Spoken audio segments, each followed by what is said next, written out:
And the wheels are done turning. We are live. Welcome, everybody.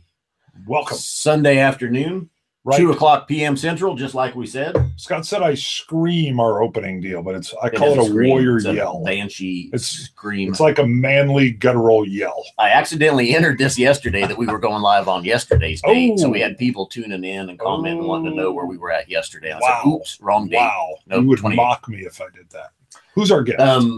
All the way from Portland, Oregon, and Clear Creek Distillery. Jeanine, go ahead and introduce yourself, and you're coming to us from your warehouse. Yeah, I'm in the barrel room at Clear Creek Distillery, hence barrels. Awesome background. Jeanine is a national sales manager with Clear Creek Distillery. She says actually we will learn, though, her role is much more encompassing. A lot of hats. Than that. See, I like that. She has a lot of hats. It's just a thread. Yeah. What happened though this year? A Patreon fan in McCarthy's Oregon single malt whiskey is not available in our area. Right. One of our Patreon supporter of us said you've got to try this. Last name. Well, how about first name Scott? Sure, there you go. It's a good way to go. Just in case you want their name out. Right. So he sent us a bottle of McCarthy's from a 2014 batch. Right. Knowing that I love peat. I'm a peat head. Oregon single malt. Right. Peated with imported Scottish barley. Right. Or made with imported peated Scottish barley. Getting tongue-tied. You did great. We just did our top 5 America's / bourbon whiskeys. Right. You should go watch it, but spoiler alert. Spoiler alert. I put this at number 5. Right. And number 1 here. Hello. And Bart puts it at number 1. And you know what we're going to do? What are we going to do? We're going to test it. See how that's more of a warrior yell. That was kind of weak one. But anyway. So trying to go more deeper, more bass. Bart actually reached out to Clear Creek and said, hey, would you be interested in doing a live stream with us and talking about your got a hold of Casey, or Casey got a hold of me. And then he said, I know the perfect person. That leads us to Jeanine, and here we are today. Now, what we also have, they did send along how many batches a year come out? We try to do 2 batches a year. We basically fit production of our single malt in between the fruit seasons. So that can change and fluctuate year to year, depending on how the fruit's coming in and the timing. But we shoot for about 2. Now, see, that's cool, because before we even go into the single malts, when I first went to your website and even looked at it, I was very pleasantly surprised to see the liqueurs, the brandies. You talk about all the fresh Oregon fruit and competing with the liqueurs from Europe. So you guys do a lot, but your whiskey focus is just these 2. Is that correct? Yeah, it's a one-off product that Steve McCarthy decided to make after he'd already been making spirits out of local fruit, pear brandy, apple brandy, very much rooted in European tradition and technique. He didn't invent the wheel. With our entire product line, we just source everything locally and try and make it better. But the single malt, it took on a life of its own. On top of it getting a lot of awards, it being weird, and for what we can tell, the first domestic single malt on record. It's also really good. So you get a following when that happens, and not everything that gets awards is good. So when that goes hand in hand, you get yourself in a situation where you try and make a little more to make people happy. Yeah, and Clear Creek's distilling's been around since 1985, correct? Legally distilling since 1985, yes. Ooh, legally distilling. There's a little wonder there. Makes me wonder if maybe it started in 72. Steve's basement. Yeah, Steve was like 1968, baby. That's when it really started. He's like, woo! I love that. But anyway, so we have the bottle that was sent to us was from 2014. Yes. You guys sent out a bottle from 16, and then you also sent out a special kind of a limited edition that you guys just did that's finished in a cognac cask as well. Yes.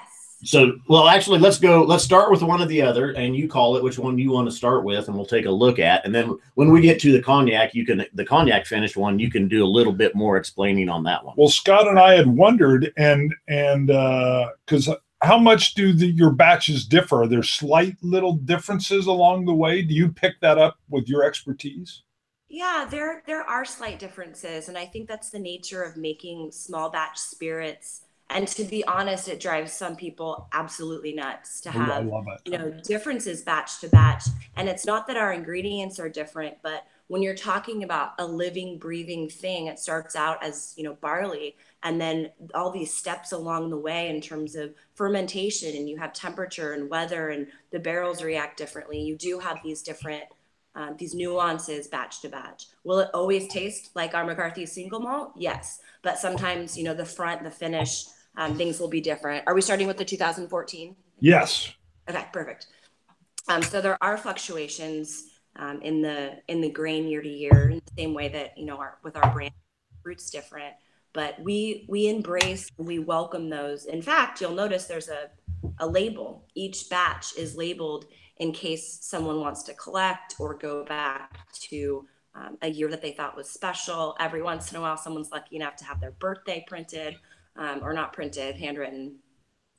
So that's, always exciting, but there Yeah. are differences. I noticed that this is W14-01 and then September 8th, 2014. Yes. So So that's the first batch of 2014 that was bottled. that was beautiful. And then when we get to it, our 16 is W16-02, September 23rd, 2016. Right. So the second bottling of that year. Do you have different processes or different ingredients to each batch? Do you try to have subtle differences, or is that just part of the process? I think that with all of our spirits, but especially when you're looking at something that's barrel aged, you have something that's going to change the spirit beyond what's coming out of the still, beyond that decision-making process of, do we think this is good enough to go in a barrel? And so when Steve McCarthy started distilling this 92, 93, he treated it like his eau de vie or his brandy, with the intention that as it came out of the 60-gallon copper pot still, that it would be good enough to drink. So in terms of the intention of this spirit and ingredients, he started out Lagavulin 16 year, he basically fell in love with Yes. on a trip to Ireland. And if you hear him tell it, the story changes bit by bit. So I'll just tell you from what I can tell is the correct story. He and his wife, Lucinda, went to Ireland, and the weather was just horrendous. And they ended up really not being able to go outside as much as they had planned. And they slowly worked their way, or he did, through these beautiful scotches, Highland, Lowland, Isla. And he discovered Lagavulin 16 year, and he thought, how come no one's doing this? So in the very beginning, he was actually sourcing the malt from Port Ellen. Ooh. So one of the very interesting things about this interesting single malt is the material. Outside of everything else that we make, we source our fruit within a 90-minute drive. The barley, we actually get peat malted in Scotland. And that's for a few different reasons. Steve thought, well, Lagavulin's great. Port Ellen knows what they're doing. And he also looked to source in Oregon and Washington. And we grow barley. We have peat moss. We have the ability. We have these lovely resources. But people thought he was absolutely nuts. And they didn't want to work with him because he wanted to make this much, which means you're not going to make a lot of money at that. So he started sourcing it from Port Ellen. And still to this day, we're getting all of our barley peat malted in Scotland because they said yes. Steve McCarthy is a stubborn man, but he's also very loyal. And that's one of the reasons why Clear Creek, existed for as long as we did and still do. But it's really a hodgepodge. So it starts out in Scotland. It's 2-row barley, non-GMO. Everything is sourced back to exactly where it's grown. And the barley is actually peat malted. And in the beginning, in 92, 93, I wish I could send this via smell-o-vision. This is one of the first batches that he bottled from 98, and it is a peat bomb. Oh, you're teasing me now. That's a tease. I'll have to send you a little sample. Yeah, please. Yeah, you said peat bomb, and I was like, what? 50 to 60 ppm on this puppy. Wow. And so what we're looking at, and what we've been looking at for the last 15 years, is in between 40 and 45 ppm in terms of the parts per million, the amount of peat you're getting. So it's not quite Laphroaig Ardbeg territory, a little more Lagavulin. And then you have these really interesting and different components that come into play, very different from Scotland. So the barley's peat malted there. We have lovely equipment at Clear Creek, but our equipment is for brandy making. And to make brandy, you distill wine, and to make wine, you ferment fruit. So we have fruit fermentation tanks and lovely copper pot stills, 4 of them, but we don't have brewing equipment. So you'll notice on the back, Widmer, there's Widmer Brothers logo. I was going to ask, yes. Yeah, Steve called up Kurt years ago. You know, Widmer wasn't as big as it is now. And he said, I need help making a wort. Would you want to work with me? So barley starts out in Scotland. Widmer Brothers make the brewer their wort. As we're building our new distillery in Hood River, we're actually going to, and have started, getting the wort fermented at Double Mountain. So it's really close in terms of proximity to the new distillery. But these batches are all Widmer wort. We have 4 eau de vie pot stills, which is just a fancy pot still with a few extra bells and whistles. They're all made out of copper. So unlike Scotland and a lot of Scotch that's made, we distill once. So this is all single pass distillation. And once again, going back to the mentality of it should be good enough to drink unaged. Beautiful. Everything's going to evolve after that instead of wanting to change this spirit. And I know that you got really interested, Bart, in some White Dog. I think this last year it was one of your top. So I'll send you a little of this. This is the totally awesome. So in terms of what comes out of the still, and we make cuts, heads and heart, we want it to be good enough on its own. So when Steve was looking to barrel age, he thought, okay, well, I have this lovely French oak, this Limousin oak that I'm aging my apple brandy and my cognac style pot still brandy in. What else can I do? So he went down to Rick DeFerrari at Oregon Barrel Works, who happened to be putting together some gorgeous, which you'll notice I'm in front of barrels. These are not a fake stage prop. we have single malts living and breathing and aging inside of these. One of the most common oaks and barrels used in the US is American oak, so Quercus alba. And a lot of that oak, probably like 99% of it, is kiln dried, which just means heat is forced on it. American oak is used for a different purpose. It's used in a lot of bourbon. It's sent over to Scotland after its use in bourbon, since they have to use virgin barrels. So a lot of Scotch is finished or aged fully in in American oak. But Steve decided to go with the Oregon oak. A lot of winemakers were poo-pooing it because it can be oily, funky, different. But when you're making something that no one else is really doing, oily, funky, different, the Oregon oak seemed to work really well. And these puppies, all the wood that you see putting them together, it's air dried for at least 3 years. So when you're talking about quality, when you kiln dry something, you get different properties. You get that toasty, really thick char on the inside, which is why bourbon traditionally is a lot darker. You're not allowed to add additives. So that's the only thing you have to color. And you might notice you have had a lot of whiskey in your life.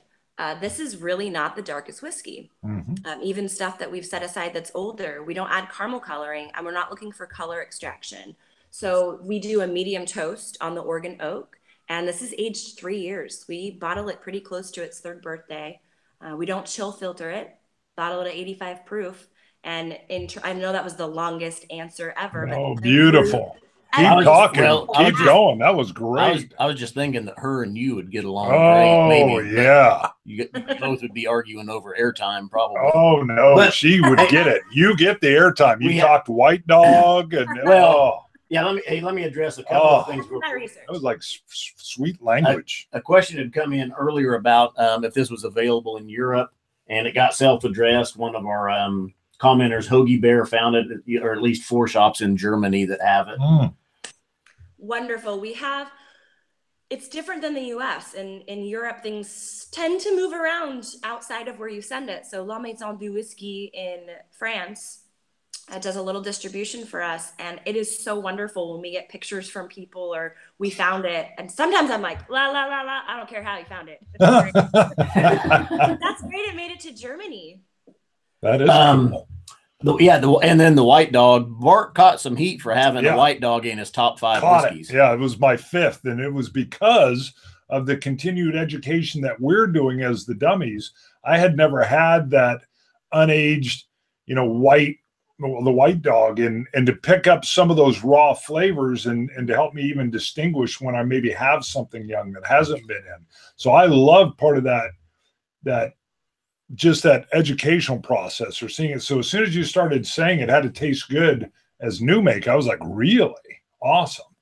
Yeah. I mean, it's an important, interesting process. And some people, people joke about Portland. I don't know if you've seen Portlandia, but there are skits where people go to a restaurant and they ask when they're served, roasted chicken, what was the chicken's name? Where did it live?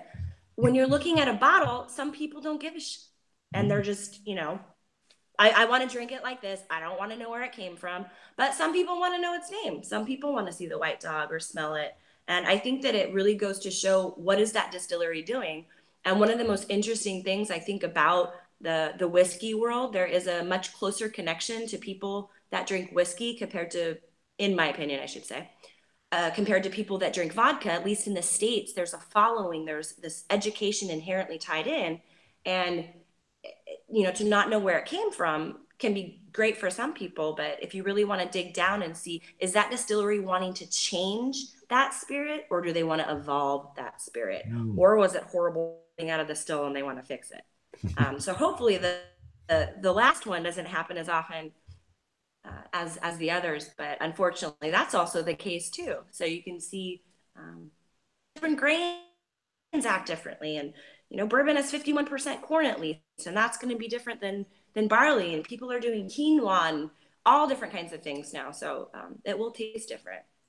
Now, to address just some of you got a question? Yeah, a couple questions come in. Drinking Caveman asked, and he's another reviewer as well.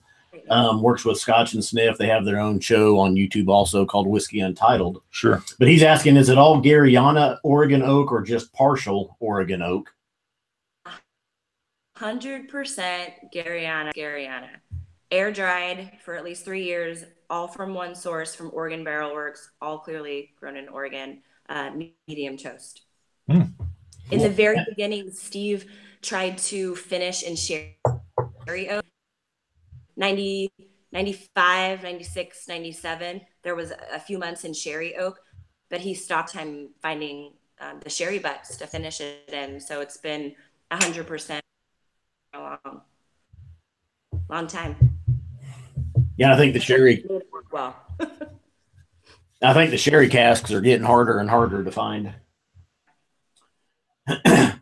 I know you talked about the barley.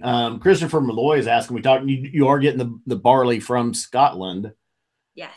And it's peated there. And you talked about originally it was coming from Port Charlotte or Port Ellen. Port Ellen. Can you narrow it down? Where do you get it from now? Can you say? Sure. Yeah, we get it from Baird's, and if you're familiar with Scotland, all my Michigan friends, do the mitten. So in Scotland, there's like the claw, and there's Inverness. So we kind of get it in the meaty part in between your thumb and your finger. If you're looking at Scotland, it's all sourced within those farms there. Cool. Yes. Hold on just a second. Hold on. When I'm talking, we'll put it just on you. There we go. When we didn't see it. Go back. Go again. Show us again. Okay. So if you're looking at Scotland, so like the mitten, I always get confused at what side, but Scotland, there's like a claw at the top, and there's a bunch of inlets. So Baird sources, there are 3 farms, but Inverness is right where my thumb meets that's where we're sourcing in Scotland. If you go up north, barley. Beautiful. And real quick, Malt Review is asking, what size of barrels are you using? Big, real barrels. So we're talking like 60 gallon. We do not believe, that's a totally different show. We don't do this. We actually, I'm going to turn this and hopefully turn it back correctly. Sure.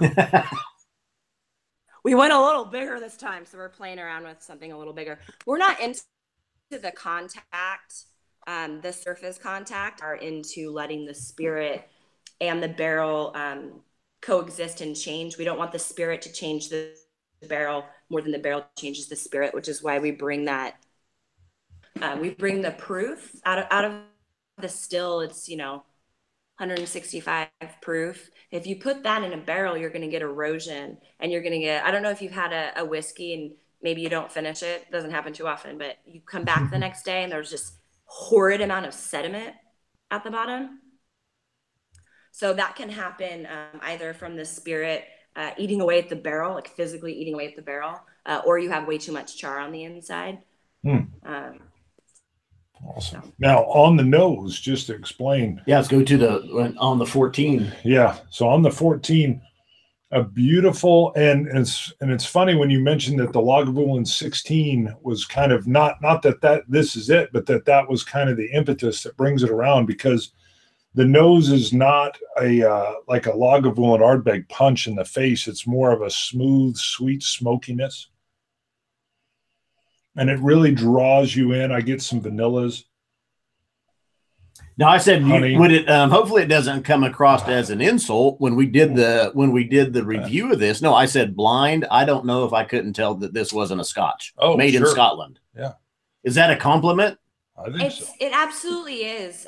We're not trying to pull the wool over anyone's eyes and bullshit you with we invented this. We didn't. We just took what's been done for generation upon generation in other places, applied our equipment, our technique, our expertise, and then our palate, our in-house palate in terms of what we like to drink.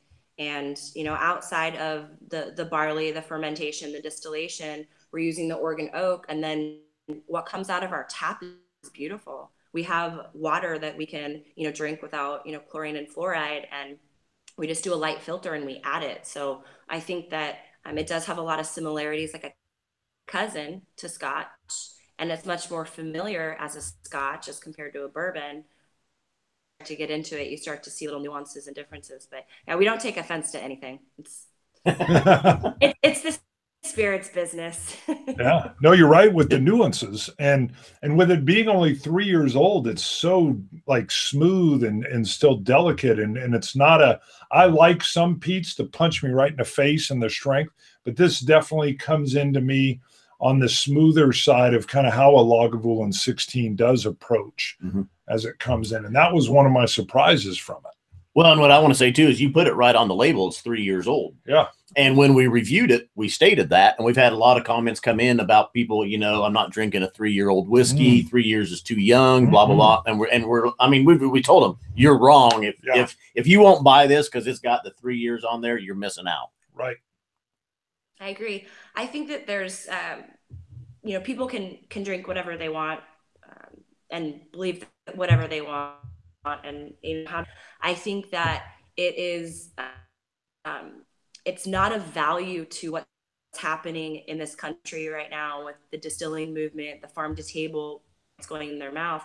I think it's, you're losing a lot of value if you're totally taking a section of product or smelling it and just saying it can't be good because I was either told that or I've had a lot of bad stuff, which there's a lot of bad young stuff out there. Yes. Yeah, there is. Money, and unfortunately that works against this. But I would recommend that someone either try it or if you don't like it, that's fine. But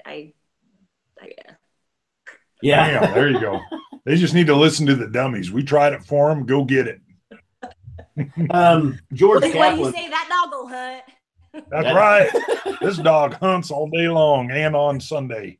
Hey, George Kaplan is asking. His wife is Amy. She had actually, after we did the review in September, and he's a great supporter, him and his wife Amy. But she had called and she actually talked to you. She remembered on the phone by your name, Jeanine. She was looking about where to find McCarthy's. But anyway, George is asking if you reuse barrels or use a new one every time, like bourbon. reuse barrels. Also, one of the reasons why our McCarthy's isn't a lot darker. We basically will switch barrels. McCarthy's will usually spend about 2 years in the used Oregon oak that we've used, and then 1 year in the newer or new, if that makes sense. So we're not getting too much tannic or too much color extraction. Be a nice medium, a nice compromise between the two. So we do reuse, and what's in this barrel room and the Oregon oak only for the single malt, they have a really long lifetime. And one of the benefits of putting your money into a more expensive, which Oregon oak is expensive, and the way that it's treated in terms of it being air dried for so long, expensive. But that means I mean, it's like getting your grandma's cast iron skillet. It's so much better than, anyone else's. It's been cured over years and years and years, and the quality's there. So Sure. Well, yeah, the same as, Scotch uses ex-bourbon barrels, Right. because it doesn't bring all those tannins and the strong a lot of bourbon been notes in stripped there. out already. Yeah. So if you were using fresh, but I every like that time, they kind of put it in for a little bit of an additional aging. Yeah, but that would override probably a lot of the peat and even the single malt flavors. I don't know. Have you finished yours? Because I'm moving right on to the 2016. What about, real quick, Jeanine? Do you know? A question came in. Are there any plans, or is this available in East Asia, especially Taiwan? Do you know? we're all the states right now. I think we have distribution in 42 coffees, and then we have a little bit in, would we like to? The dream one day, absolutely. But so far we've just sent one small shipment about 5 or 6 years ago to Japan, and then one shipment about 2 years ago to Shanghai. And when I say a shipment, I mean like 10 cases. Wow. We're working on it, but we're trying to take care of folks at home first, and then it would be great because I would love to travel and bring it to folks in other countries. So it's about dram time. Comments, kudos to us for adding a whole new dimension to the channel, and kudos to Jeanine for taking time on a Sunday to chat with all of us. This is awesome. Now, we have had a couple distilleries on. It's been a while, though. Right. Really from the Highlands. It's hard to hook up with distilleries. Sure. For the most part. We've reached out to several, and McCarthy's didn't have anything else going.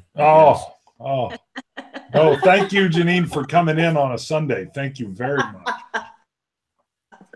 You're welcome. You're very welcome. Now, I've poured the six. Go ahead. I was just going to say, I think it's important to, talk about what we actually make it here. You can see it, and it's not just some bottle sitting on a shelf. Oh, we agree. Yeah, as soon as you came on air with us and we were looking at the background, we were like, ooh. Yeah. In the Rick House. Love it. Now, you mentioned there's no coloring. What about chill filtration? She said, no chill filtration. No chill? None. Okay. Yeah. I warned her that sometimes I don't hear. Yeah, well, you're watching comments. Yeah, you're watching comments. No worries. Years ago, Steve chill filtered, but after Jim Murray came to visit the distillery, a small batch whiskey in the world for the first consecutive year, he actually did it for 3. He told Steve that he should really consider batch labeling it.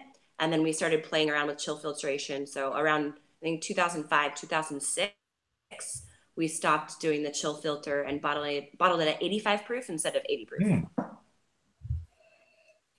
Now, the nose here, I get on just going ahead 2 years, I get a little more of like a fruity or citrus note than I got from the 2014. I mean, it hasn't been as open as long. Do you notice that as your bottles are open, does the oxygen kind of helps it a little bit more or changes it a little bit? Have you noticed anything from your perspective? I think there are slight changes. I also think that it depends on how much of the bottle you've consumed. It's that air exposure inside the bottle, as it's sitting there a little bit more than, in the glass. But once again, if you come back to it after an hour, you'll get, some softening and some changes. And the whole room will smell like, but Once again, talking my language. The fruitiness, I even each of the 4 stills that we have, the copper is hand pounded, so you'll get these slight out, which is really exciting. And sometimes there's a nice sweetness that Oregon oak has. It's not so much. You really don't get a lot of the sarsaparilla notes that you get in Quercus alba, the American oak. That's really found in a lot of bourbons, but you get more of like the vanilla and just really lovely components that are, I think, a little less familiar in the whiskey world. I think the 2014 version, I get a little bit more peat and almost like a cigarette ash peat with it. This one there's more wood influence. It seems like more of the vanilla, the cream, and the fruits that came out. For just your nose? No, palate too. Oh, really? I haven't sipped on it yet. Yeah, I think the 2014 has more in the finish, and then this has more up front, the 2016, at least for me. Hoagie Bear is asking if there's plans for a cask strength version. Ooh. And if not, Bart and I just need 1 bottle. Ooh, I like the way Hoagie talks. Over the years, we've played around and done some, I can count on one hand, some small, but we did some friends in San Francisco, very small batch, and sent it out. This is another thing that we'd love to play around with once we of our regular expression of McCarthy's is doing these different finishes and a cask strength, because if you can imagine it's great at high proof as well. About a 110 112 is as well perfect outside of the 85. And see, one thing that I do like, and that's what one of the things I loved about craft distilling, are the differences from bottle to bottle or batch to batch. Because you can definitely tell it's still McCarthy's Oregon single malt, but there is these subtle differences both in the nose and the palate that are like nice little surprises that come along. Sure. I'm in the barrel room right now, and you probably can't tell, but it's freezing cold. We don't temperature control the barrel room, which is blasphemy if you have someone, from Kentucky that, their row, their entire job is 1 row at that rick house or whatever it is. So it's not that we're not scientific or technical about it, but Steve McCarthy couldn't afford in the beginning to temperature control the barrel room.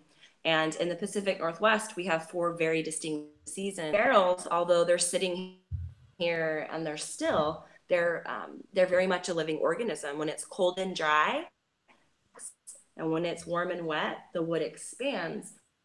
So you can kind of lung in and out, and each batch is going to be different just based on what's going on outside as well. Beautiful. Now, I know we're getting ready to move into it, but we haven't poured it yet. But do you want to talk about the special bottle? Let's wait on, because I'm still sipping my 16. Sorry, never mind. But a teaser for the fans. Now this is gonna impress Bart as well. But I want Jeanine to talk, and we talked a little bit yesterday. People love smaller distilleries.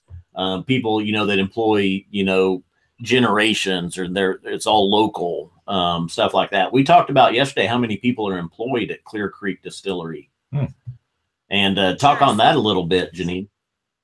Yeah, I started at Clear Creek 12 years ago. I had technically about 8, I think 7 full-time, 1 part-time person, but 8 employees. And day of 2014, Hood River Distillers purchased us. So they are larger. I think we're at 95 employees total. But in terms of Clear Creek, we're still at,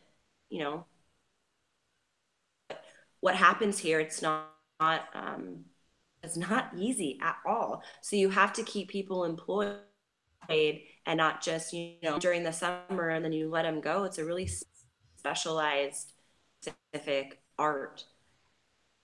It's one of the many reasons why I've been here so long. It's really neat to especially I think earlier we were talking about titles.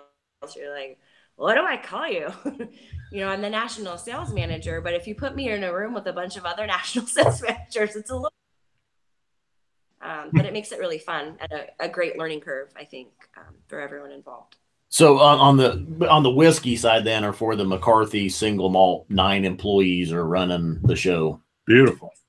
I mean, we technically have, so Daniel, Christina, and Caitlin are distilling the single malt, and Joseph. So it's not like you can press a button and go home to be running the stills and taste, and the bottling's pretty consuming, but sure. Now, when you're at your new location, big ideas. When you end up at your new location, are you going to have a visitor center, or is that an idea? So we currently have a tasting room in charming area, Hood River. If you haven't been to Hood River, it is the second most popular windsurfing destination. So it is a really windy place, a really beautiful fruit growing region. It's where we source all of the pears, and there's a charming little downtown area where we have a tasting room. And once we get our act together and build out the distillery, we'll figure out visits and things like that, because it's I'm biased. It's gorgeous. Cool. And love it. If we have to re-ask you something, I apologize, but we had a real good connection for the first 15, 20 minutes, and then you just got a little bit kind of choppy. A little hitch in that last part, but we're good. Do you want me to repeat it all?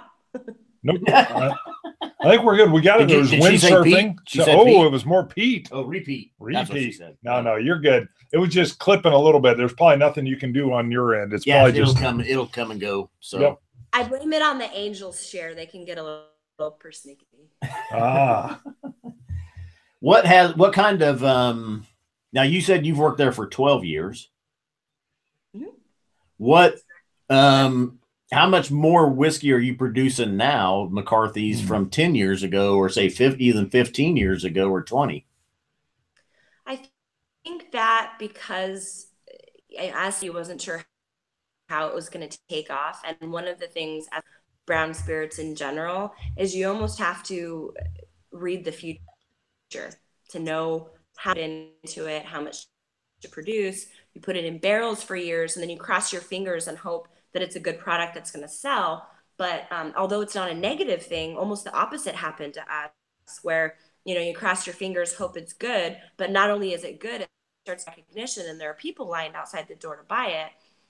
So there's this balance of how do we keep to our roots? How do we keep the integrity of this product without, wildly, mass producing it, which we can't do.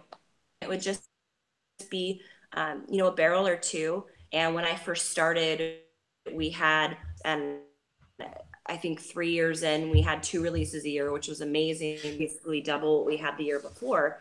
But if you think about baking and brownies, if you've ever made brownie, just like double the batch, people will ask, well, how come you don't get big stills? So we have 4 60-gallon copper pot stills, which in the world of stills is known as pretty small. But we're trying to capture and keep and tastes. And so with the single malt, if you liken that to baking or brownies, you can't just double the batch and have it come out right. Still using smaller equipment, but trying to make it more frequently, if that makes sense. So from the time that I started to now, double over 12 years. Lori Van Thiel is asking, will Clear Creek be joining the American Single Malt Whiskey Commission? Okay, cool. Yeah, Joseph, one of our head distillers, in terms of like the nomenclature, that's something that Steve McCarthy, and when Steve retired, he fought for years and years and years, a battle that no one else cared about. Totally honest, he was kind of this lone ranger distilling out there with maybe others. And what's really great, strength in numbers. People are coming together and figuring out, what does American single malt mean? What should it mean? There are rules in Scotland. There's rules with cognac, champagne. How do we protect this but still allow for creativity, and there's always that dangerous balance. So we're very much looking forward to conversation. Now, see, that's exactly where you got me, because I've been kind of pushing that. I would love to see an official American single malt designation that still allows even creativity outside that. But we've even had a couple fans say, why would I want yet another legal definition? And maybe you can explain better. I have my ideas, but what does that legal definition of an American single malt do for you as the distiller? I think that when it comes to categories, and I think this is maybe in terms of stifling people's creativity, there's always that worry that if there are rules, then it'll only become, this small, secular thing, and no one can go outside of that thing. But I think for the most part, and I know that Steve McCarthy's and people that are involved, it's not necessarily to keep people out, to stifle creativity. Almost number one, safety. Number two, making sure that the bottle is a truthful, real thing. And we're almost going back. It's repeating history. You go to Europe, and one of the big champagne and all of these areas with the EU, they become these controlled things. They have rules. You can't make it if the fruit is sourced from outside of here. You can't do this. You can't do this. And I think a lot of people sometimes focus on the can't instead of the can. You have, people that are making these beautiful products, and you have other people that want to jump on the coattails of that and just call their sparkling whatever champagne. So there really is a reason. There's good reasoning behind it, but I think there are so many ideas and so many people that have come to the table, and of course, all with different intentions. And you're talking about, people that when it really comes down to it, you need to make money to survive. And there are some people that will take shortcuts to do that. And there are other people that will absolutely not do that, no matter what. And I think there can be a compromise somewhere in between where everyone can be happy. They can put food on their tables. They can, pay their employees, give them health care. But I think when it really comes down to it, I am a big fan of coming up with nomenclature, period, for any domestic spirit. There are a lot of strange additives, things that you don't even want to know, that are in all different kinds of things to make it taste smooth. Or, we have like the bubblegum crap flavored whatever. It's How about maple? Maple. Maple. Don't ever add maple to whiskey. Yeah, pour maple syrup into it. That'll cover over a bad aged spirit. Let's add a bunch of sugar. Oh yeah. Hold on. Cowbell. Better have a super chat come in from Aqua Vitae. Thank you, Roy. Wow. That's straight from Glasgow, Scotland. That's right. We do have a worldwide audience that's tuned in as well. We've hit a little bit over 100 people watching. Jeanine, and we've had Netherlands has been here. Ooh. Germany, Scotland. Love it. Dunka. Awesome. Yeah. Hi. Yeah. Has South Korea been in? No, he's in vacation back in Canada. He's home. Okay. I saw something else somewhere. Okay, let's move on. Let's talk about this cognac finish.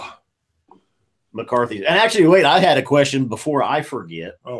So in all the barrels behind you, are you doing a more aged whiskey? Are you going to put out a 5-year, a 7-year, a 10-year? Do you have stock set back for more aged whiskey? We finally started doing that. So we were at the point where we were selling out so quickly, and it was high quality product. We would bottle it and not hold back any barrels. But starting about 2 years ago, we've set aside a few for an older expression. We're very much looking forward to that. Beautiful. But we're still trying to make the point that it's still good at 3 years. But we were talking about earlier age statements, and I just usually just put it in a brown bag so no one can make that assumption before they try it, and then they start to talk about, after you take the bag off, oh, well, I do see it's a little young. I'm like, well, it was fine when you tasted it before, but. Yes. Yeah, we've actually become big proponents of blind tasting. He even does a little black box thing where he'll surprise me or I have to surprise him with a bottle. And there you gain a lot from blind tasting and not bringing conceived notions. Yeah, absolutely. I think that we all, I'm guilty of this too. You can project on anything. You can project on a single malt just like you can project on a person. Sure. So, yeah, not seeing and tasting. I was reading somewhere there's actually a restaurant where you eat totally blind. So I think that's probably taking it a little far, but you go in with blindfolds and you're served your entire meal with sensory deprivation. The dummies like this. This is something the dummies would do. That's like third person dummy speak. Yeah, I love it. Now this is special. This is there's only 300 bottles of this, and it's in a cognac finish, limited release. Can you give us a little bit of the history and what went on here? Because is this a first for you guys to do this type of cognac finish? It is. Our friends over at Multnomah Whiskey Library, a lovely, lovely whiskey bar, restaurant, private club. They're just down the street a little ways from us. They sourced a beautiful barrel of cognac for their patrons, and everything went over very well. The cognac was consumed, a little faster than they thought it would be. And they ended up with this cognac barrel, this French oak barrel that they thought, well, what are we going to do now? So they reached out to us and said, is there any way you would be interested in finishing McCarthy's in this? So this is actually a result of our fully aged McCarthy's, so 3-year aged McCarthy's. And then we age it for just a few months in the French oak. And for those of you that think that a short period of time in terms of aging doesn't make a difference, case in point. It is, I wouldn't say better, worse. It is so spectacularly different for just the few months of age. It's mind-blowing, and it's not retoasted oak. It just, sat in our barrel room, and we tasted it after a few days and after a month, and decided to do it a little longer. But it just adds this other component, this evolved thing.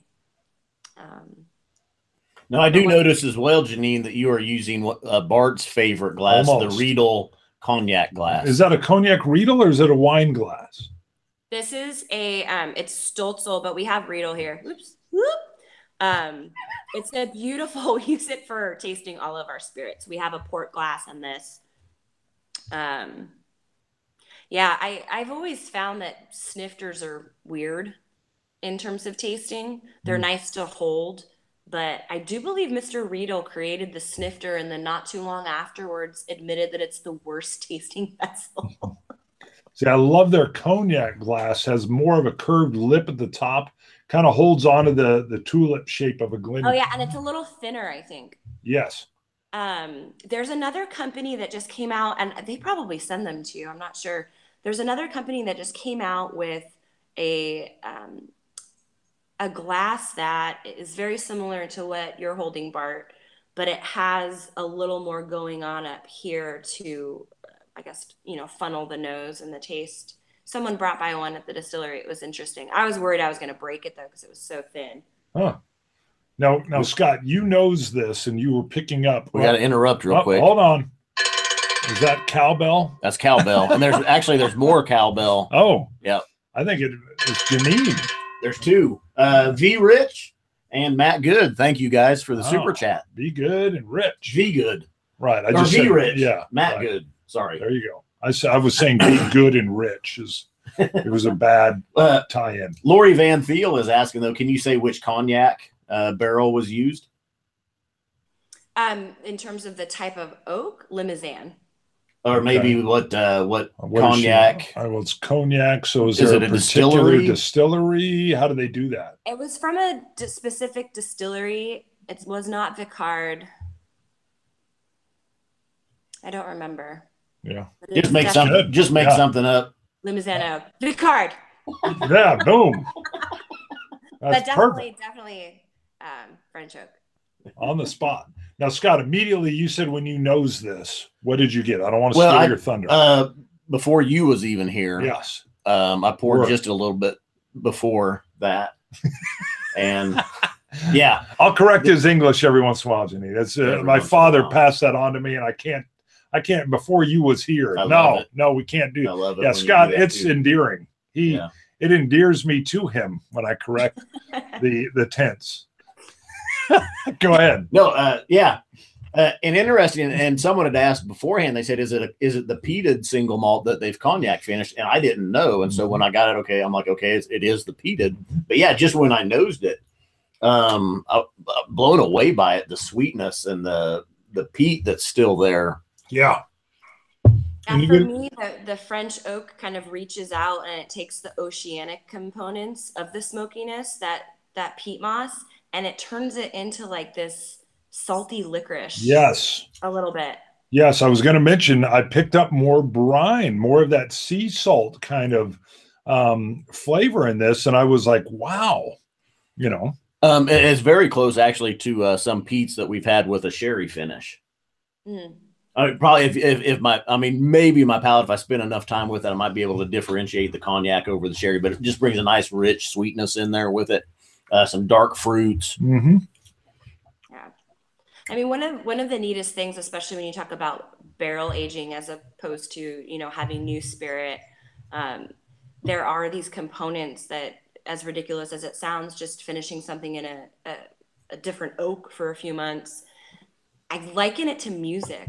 So some spirits are jazz and some's a symphony. And sometimes, you can blend and create a harmony, or you created a bridge, and it's just like these different components that all started out with really great instruments, but you can kind of take it in different directions. Yep, I agree. So was this bottle all in, the private sale for the library, or is this available for people to purchase?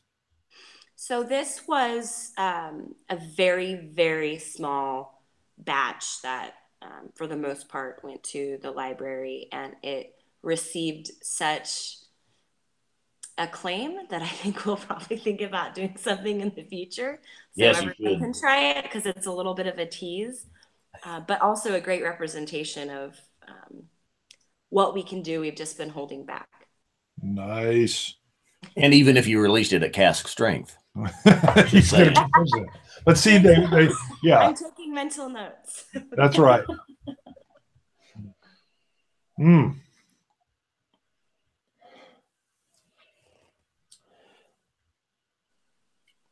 What else you got? What other comments? You were going to do something there. I was trying to not talk. I've been getting in trouble for talking over Scott on occasion, especially when not correcting his tense. This is also, once again, not chill filtered, bottled at 85 proof. We use our tap water, so same process. Just the French oak finish sets it apart from the others. Love it. So McCarthy's started with Clear Creek Distillery, bought out by Hood River. Mm-hmm. How much of the production that came up earlier, George Kaplan asked, how much of your production is the single malt whiskey versus liqueurs and the other things for Clear Creek Distillery? Now, is Hood River Distillery, are they pushing out other whiskey products as well? So they have a portfolio line of mostly brown spirits. And years ago, they actually had the first distilling license in Oregon. We have the second. And they started out making brandy and Loganberry wine. And the market told them, no, no, no, no. At the point where no one was buying that, they decided, well, let's figure out how we can, work with Canadian whiskey. And so they, turned their distillery into a success in different ways. And now they're kind of, going back to what's available around them in terms of the fruit in their area. And we happen to source all of our fruit within a 90-minute drive. So although they have a lot of brown spirits, this is currently the only one within their portfolio made in-house. Beautiful.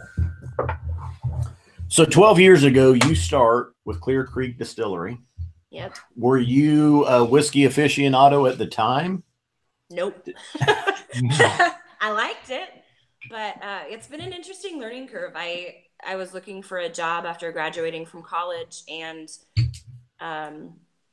really, really wanted to work with the BBC. I thought I was going to move to Europe and it was going to be grand, and then realized how cutthroat it was to even get an internship there. So looked for a job, and the description for the job I thought was pretty fascinating because it included you must be able to lift at least 50 pounds and be comfortable driving a manual dock high truck, delivery truck.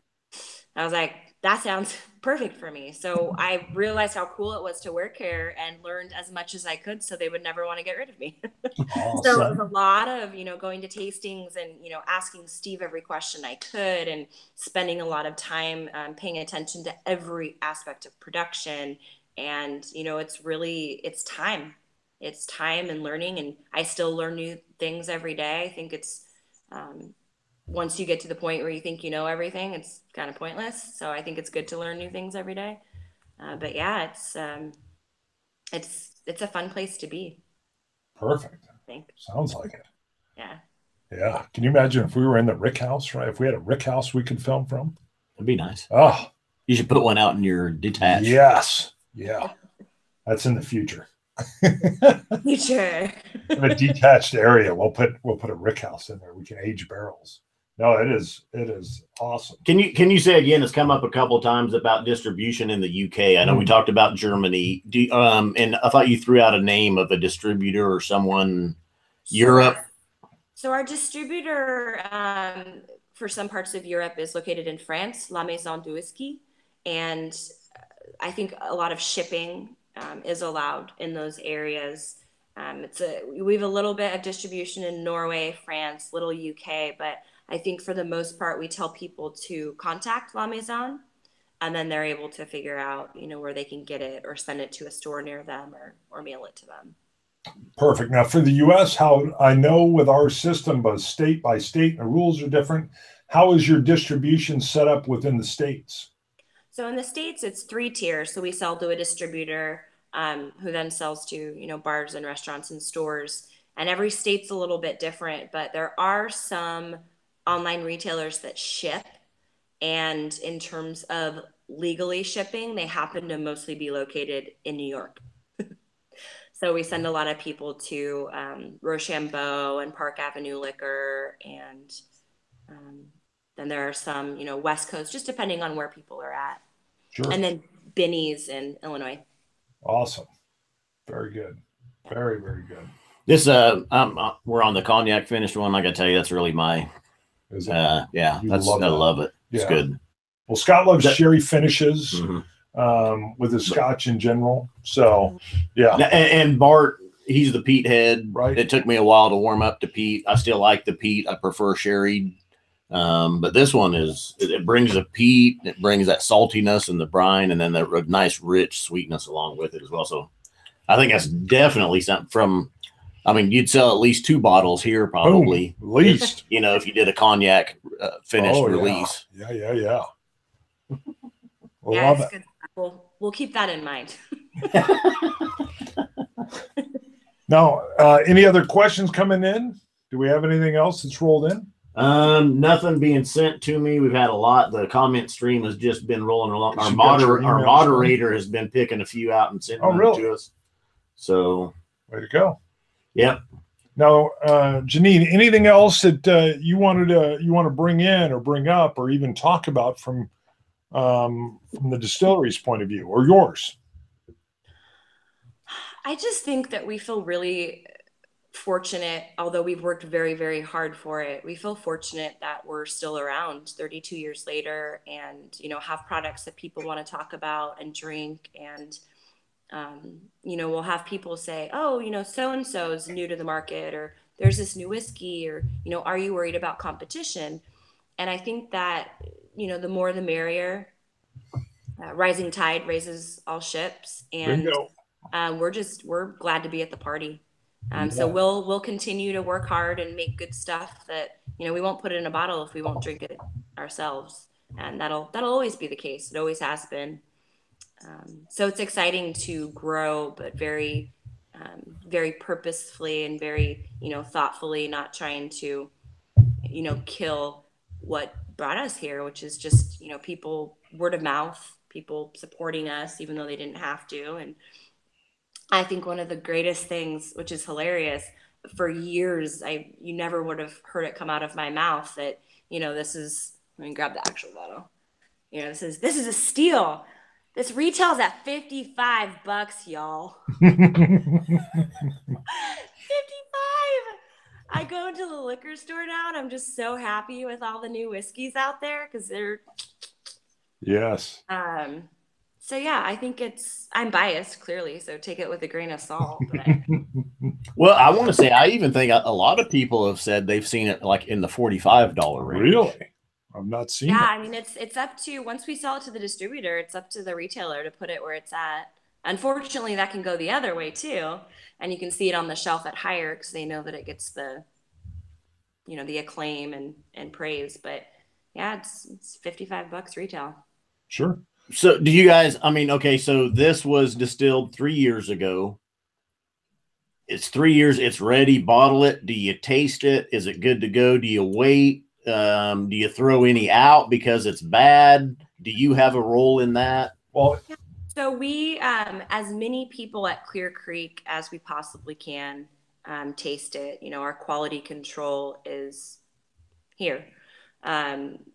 So everything is tasted along the way. So we don't just throw it in a barrel and forget about it. But we also aren't, you know, checking it every week. That what tends to happen is the barrel fill level tends to go down. You know, you start out with, you know, over, you know, 120 liters, and then you look and there's maybe not much. We lose some to Angel's share, but there was one batch we lost about 33%. Like, wow, was that you? Were you sneaking in there? Was that like? I think something happened. I think there was a after hours party, but yeah, we taste it, and then when we're getting ready to bottle, because we look at the barrels that are old enough, and unlike a lot of our brandies, we'll actually blend those barrels together. We do that slowly so that you do end up with something that you want to taste. So we're not going to take good barrels and we didn't really like it and put them together. If we don't like it, we're not going to bottle it. But the entire time I've been here, there's only been one batch that we've gotten rid of. Wow. And that was it actually started with the wort. There was a flaw, and even though we know it, you can't distill a flaw out. We still, you know, distilled one of the first batches just to see what would happen, and it's like taking a magnifying glass and blasting it everywhere. You start out with something that has a little flaw, and it becomes a huge flaw in the long run. So now here's a request. If you ever have something like that happen again, Scott's always wanted to try like a horrible distilled whiskey. I've said a lot of times stuff has aged too long and it's got too oaky, and they've thrown some stuff out. It's 25, 26 years, and you think it should be like sold as like we were going to throw this out. Yeah, but, I mean, put on there, this is bad. You know, SH. You don't want to buy this. We were going to throw it out here. It's $25. Don't put $400 on it and try to sell it, but. I'll write you a list of bottles that you can find in a store. We won't say them here. No, I'm just joking. There you go. If you ever get something that's so bad you're going to get rid of it once, just a little sample bottle for Scott so he knows what really. Well, it's a great idea. They do that in wine. You know, when people test for their sommelier, they test flaws. So I'll look around and see what I can find. Although we might not have anything here, I've got some friends in the business. Cool. What are the regulations if a person or a company wanted to buy a barrel? Do you guys sell barrels? If we want to say we want our own cast strength bottling, not to bring that up again, but can the Scotch Test Dummies buy their own barrel hypothetically of your if we ever get big whiskey? if we get big? We could talk offline about it. Years ago, Steve's friend, I guess it's Scottish tradition to buy a barrel of whiskey for your firstborn son. And he bought a barrel of McCarthy's. So when you were asking about a longer age statement, although we haven't put one out there, I've definitely seen some. They ended up taking it from the distillery when he was 12 years old. So it was a 12-year-old McCarthy's. And then he had a daughter, so he bought a barrel of apple brandy for her. So yeah, we've had it happen few and far between, but it ends up spendy because the barrel's expensive and the liquid inside, but where there's a will, there's a way. Beautiful. That's when we get big. Yeah. When we have our own YouTube channel. Well, then you have the barrel background. You just stick it in the background. Oh, yes. Yeah, that would have to, that allows it to be written off as a business expense. Look, it's part of the background. It's just, it's dressing for the set. Well, we do have an LLC, so it's a tax write-off. Bring it in, baby. There you go. All right. Well, hey, let's wrap it up. Thank you, Jeanine, for joining us all the way from Portland, Oregon, at the Clear Creek Distillery. Beautiful. Thank you so much. Thanks for having me. It's been a pleasure. Now, we did have real quick. One question came up about tours earlier, and I know you mentioned you've actually been a tour guide, or you do run some of those yourself. Yeah, we all hop in it. You have to be able to explain what you do, and we make it here, so we like to be able to share it. So up until we started moving some equipment, we were doing tours weekly, and family friends that came into town, walking them around. But it's a fun experience.